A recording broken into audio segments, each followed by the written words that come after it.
பேட்டி ஒன்றில் நடிகை நித்யா மேனன் பேசியது தற்போது ரசிகர்கள் மத்தியில் வைரலாகி வருகிறது.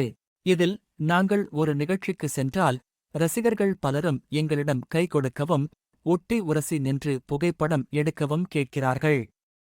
நடிகை என்றால் ஈஸியாக தொட்டுவிடலாம் என்று நினைக்கிறார்கள். அப்படி சுலபமாக தொட்டுவிட, நாங்கள் என்ன பொம்மைகளா என பேசியுள்ளார். இது தற்போது இணையத்தில் வைரலாகி வருகிறது. தமிழில் சித்தார்த் நடிப்பில் வெளிவந்து 180 திரைப்படத்தின் மூலம் கதாநாயகியாக அறிமுகமானவர் நித்யா மேனன். இதன்பின் வெப்பம், காஞ்சனா 2, ஓ காதல் கண்மணி, 24, நெர்சல், திருச்சிற்றம்பலம் என தொடர்ந்து பல சூப்பர் ஹிட் படங்களை கொடுத்தார். தமிழ் மட்டுமின்றி மலையாளத்திலும் தனி இடத்தை பிடித்துள்ளார். அடுத்ததாக தனுஷுடன் இணைந்து இட்லி கடை படத்தில் நடித்துள்ளார்.